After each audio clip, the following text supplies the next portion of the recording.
Hi hello and video பார்க்குற எல்லாருக்கும் வணக்கம். ஸோ நாம் இன்றைக்கி பார்க்க போகிற வீடியோ எதை பற்றினா, எல்லாருமே அமேசான் பிரைமில் ரிலீஸ் ஆன இன்வின்சிபிள் சீரிஸை பார்த்துருப்பீங்கன்னு நினைக்கிறேன். அப்படி பார்க்கலனா நீங்கள் 18+ இருந்தால் கண்டிப்பாக போய் செக் பண்ணி பாருங்கள். செம்ம இன்ட்ரெஸ்டிங்கான அதே சமயத்தில் பயங்கர ப்ரூட்டலான ஒரு சீரிஸ் தான் இன்வின்சிபிள். இந்த ஒரு இன்வின்சிபிள் சீரிஸில் வரக்கூடிய ஒரு மெயின் கேரக்டரோட பேர் தான் ஆம்னி மேன். பேசிக்காகவே ஆம்னி மேன் வந்து பார்த்தீங்கன்னா வில்ட்ரமைட் இனத்தை சேர்ந்தவர். டிசியில் எப்படி கிரிப்டோனியன்ஸ் இருக்காங்களோ அதே மாதிரி தான் வில்ட்ரமைட்ஸும். இவங்களோட strength, speed, stamina, durability, healing factor, flight power, senses சொல்லி எல்லாமே சூப்பர் ஹியூமன் லெவலுக்கு அபாரமா இருக்கும். கிட்டத்தட்ட ஆம்னி மேனுமே சூப்பர்மேன் மாதிரி தான். பட் சூப்பர்மேன் கிட்ட இருக்கிற அந்த ஒரு ஹீட் விஷன், எக்ஸ்ரே விஷன் மாதிரியான பவர்லாம் ஆம்னி மேன் கிட்ட இருக்காது. அண்ட் சூப்பர்மேன் அளவுக்கு ஆம்னி மேன் ஸ்ட்ராங்கா இல்லைனாலும் கிட்டத்தட்ட ஆம்னி மேனுமே செம்ம ஸ்ட்ராங்கான ஒரு கேரக்டர் தான். ஸோ இவரையே டிஃபீட் பண்ணக்கூடிய டாப் 7 பென்டன் ஏலியன்ஸ் என்னென்ன அப்படிங்கிறது தான் இந்த வீடியோவில் நம்ம பார்க்க போறோம். ஸோ அதுக்கு முன்னாடி இந்த வீடியோ உங்களுக்கு பிடிச்சிருந்தா லைக், ஷேர், கமெண்ட் பண்ணுங்க. மறக்காம சூப்பர் காமிக்ஸ் தமிழ் சேனலை சப்ஸ்கிரைப் பண்ணுங்க. ஸோ வாங்க வீடியோக்குள்ள போலாம். ஸோ 7th பிளேஸ்ல நம்ம பார்க்க போற ஏலியனோட பேர் என்னன்னா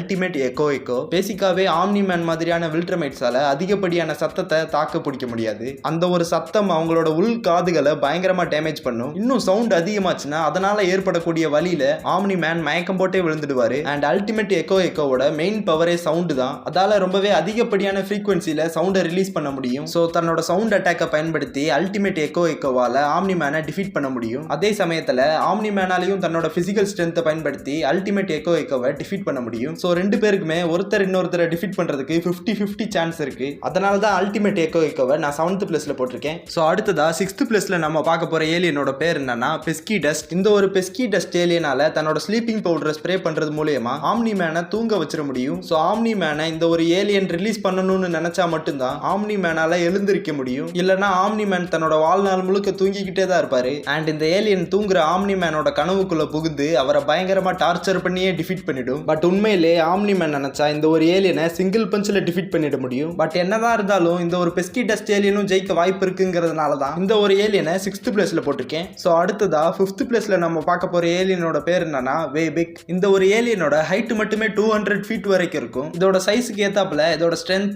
ஸ்பீட், ஸ்டாமினா, டியூரபிலிட்டி இது எல்லாமே படுபயங்கரமா இருக்கும். பிளஸ் வந்து இதால காஸ்மிக் பிளாஸ்ட் அட்டாக் பண்ண முடியும். இந்த ஒரு காஸ்மிக் பிளாஸ்ட் ஒரு ஸ்மால் சைஸ் பிளானட்டையே டிஸ்ட்ராய் பண்ற அளவுக்கு பவர்ஃபுல்லானது. அண்ட் இதுக்கும் ஒரு அல்டிமேட் வெர்ஷன் இருக்கு. ஆக்சுவலா இந்த ஒரு வேபிக் ஏலியன் தன்னோட பிசிக்கல் ஸ்ட்ரென்த்தை பயன்படுத்தி வில்காக்ஸியை ஸ்பேஸுக்கு தூக்கி வீசி எறிஞ்சிருக்கும். ஸோ கண்டிப்பா இந்த ஒரு ஏலியனால ஆம்னி மேனை டிஃபீட் பண்ண முடியும். அதுக்கு கிட்டத்தட்ட 75% சான்ஸ் இருக்கு. அதனால தான் வேபிக்கை 5th பிளேஸ்ல போட்டிருக்கேன். ஸோ அடுத்ததா 4th பிளேஸ்ல நம்ம பார்க்க போற ஏலியனோட பேர் என்னன்னா கோஸ்ட் ஃப்ரீக். இந்த ஒரு கோஸ்ட் ஃப்ரீக் ஏலியன் கிட்ட பாத்தீங்கன்னா இன்டான்ஜிபிலிட்டி பவர் இருக்கு. இதை பயன்படுத்தி இதால எந்த ஒரு சாலிட் சர்ஃபேஸ்குள்ளேயும் புகுந்து வெளியே வர முடியும். அண்ட் இதோட பாடியை யாராலையும் பிசிக்கலா காயப்படுத்தவோ இல்ல தொடக்கூட முடியாது. ஸோ ஆம்னி மேனுக்கு இந்த ஒரு ஏலியனை டிஃபீட் பண்றது ரொம்பவே கஷ்டமா இருக்கும். ரெண்டாவதா இதுகிட்ட பாடி பொசஷன் பவர் இருக்கு. இந்த ஒரு பவரை பயன்படுத்தி ஒருத்தரோட உடம்புக்குள்ள புகுந்து அவரோட பாடியை ஃபுல்லா கண்ட்ரோல் பண்ண முடியும். சோ கோஸ்ட் ஃப்ரீக் ஏலியனால ஆம்னி மேனோட உடம்புக்குள்ள புகுந்து கண்ட்ரோல் பண்றது மூலமா அவரோட பாடியை தன்னைத்தானே காயப்படுத்திக்கிற மாதிரி செஞ்சிட முடியும். சோ இந்த ஒரு அட்டாக்ல இருந்து ஆம்னி மேன் எஸ்கேப் ஆகிறதுக்கு வாய்ப்பு ரொம்பவே கம்மியா இருக்கு. அண்ட் ஆம்னி மேனால கோஸ்ட் ஃப்ரீக்கை பிசிக்கலாவும் டேமேஜ் பண்ண முடியாது. சோ கோஸ்ட் ஃப்ரீக்கால ஆம்னி மேனை கண்டிப்பா டிஃபீட் பண்ண முடியும். அதனால தான் இந்த ஒரு ஏலியனை நான் 4th பிளேஸ்ல போட்டிருக்கேன். சோ அடுத்ததா 3rd பிளேஸ்ல நம்ம பார்க்க போற ஏலியனோட பேர் என்னன்னா கிளாக் ஒர்க். இந்த ஒரு கிளாக் ஒர்க் ஏலியனால டைமை கண்ட்ரோல் பண்ண முடியும். அதாவது இதால டைமை ஸ்டாப் பண்ண முடியும், ரீவைண்ட் பண்ண முடியும், ஃபாஸ்ட் பண்ண முடியும், ஸ்லோ பண்ண முடியும். சுருக்கமா சொல்லணும்னா இதால டைமை தான் இஷ்டத்துக்கு எப்படி வேணாலும் மாத்தி அமைக்க முடியும். சோ இந்த ஒரு ஏலியன் நினைச்சா தன்னோட டைம் பிளாஸ்ட் அட்டாக்க ஆம்னி மேன் மேல யூஸ் பண்றது மூலமா அவரோட வயசை குறைச்சு அவரை ஒரு குழந்தையா மாத்திர முடியும். இல்லனா அவரோட வயசை அதிகமாக்கி அவரை அப்படியே சாம்பலாக்கிட முடியும். சோ இந்த ஒரு time blast attack omni man மேல பட்டுச்சுன்னா அடுத்த செகண்டே ஆம்னி மேன் காலி. அதே சமயத்துல ஆம்னி மேன் நினைச்சா இந்த ஒரு கிளாக் ஒர்க் ஏலியனை சிங்கிள் பஞ்சில் டிஃபீட் பண்ண முடியும். ஸோ இவங்களோட பேட்டில் பொறுத்த வரைக்கும் யார் ஃபர்ஸ்ட் அட்டாக் பண்றாங்களோ அவங்க தான் வின் பண்ணுவாங்க.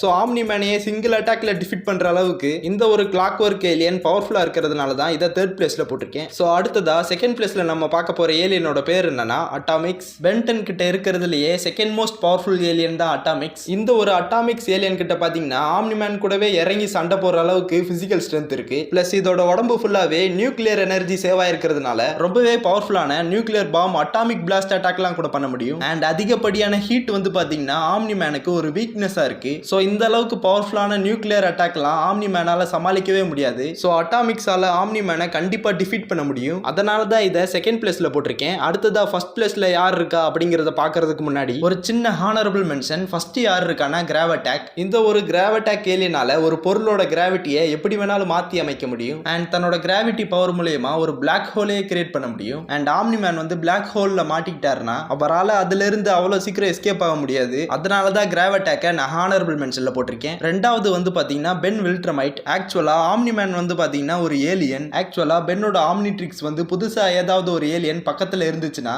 அதோட டிஎன்ஏவை கலெக்ட் பண்ணி வச்சுக்கும். அதன் மூலியமா பென்னால அந்த ஒரு ஏலியனா டிரான்ஸ்ஃபார்ம் ஆக முடியும். சோ இப்போ பென்னால ஆம்னி மேனோட டிஎன்ஏ மூலியமா ஒரு வில்ட்ரமைட்டா டிரான்ஸ்ஃபார்ம் ஆக முடியும். இப்போ பென்னால ஆம்னி மேனுக்கு ஒரு டஃப்பான பேட்டில கொடுக்க முடியும். சோ ஹானரபிள் மென்ஷன்ஸ் பத்தி பார்த்தாச்சு. அடுத்ததா ஃபர்ஸ்ட் பிளேஸ்ல இருக்கிற ஏலியனோட பேர் என்னன்னா ஏலியன் எக்ஸ். இந்த ஒரு ஏலியன் எக்ஸ் வந்து பாத்தீங்கன்னா ஒரு நை ஆம்னி பொட்டன்ட். இதுகிட்ட ரியாலிட்டி வார்பிங் பவர் வேற இருக்கு. இந்த ஒரு ஏலியனால தான் நினைக்கிறது எதுவா இருந்தாலும் அதை தாராளமா பண்ண முடியும். ஒரு யூனிவர்ஸையே டிஸ்ட்ராய் பண்ற அளவுக்கு பவர்ஃபுல்லான அட்டாக் எது மேல பண்ணாலும் ஏலியன் எக்ஸ்க்கு ஒண்ணுமே ஆகாது. சோ ஏலியன் எக்ஸ் நினைச்சா ஆம்னி மேனை மட்டும் இல்ல ஒட்டுமொத்த வில்ட்ரமைட் இனத்தையே அப்படியே மொத்தமா எக்ஸிஸ்டன்ஸ்ல இருந்தே எரேஸ் பண்ணிட முடியும். சோ இந்த அளவுக்கு பவர்ஃபுல்லா இருக்கிறதுனால தான் ஏலியன் எக்ஸை நான் ஃபர்ஸ்ட் பிளேஸ்ல போட்டிருக்கேன். சோ நம்ம வீடியோவோட எண்டுக்கு வந்துட்டோம். இந்த வீடியோ உங்களுக்கு பிடிச்சிருந்தா லைக் ஷேர் கமெண்ட் பண்ணுங்க. மறக்காம சூப்பர் காமிக்ஸ் தமிழ் சேனலை சப்ஸ்கிரைப் பண்ணுங்க. அண்ட் வீடியோவை ஃபுல்லா பார்த்த அனைவருக்கும் தேங்க்ஸ் ஃபார் வாட்சிங்.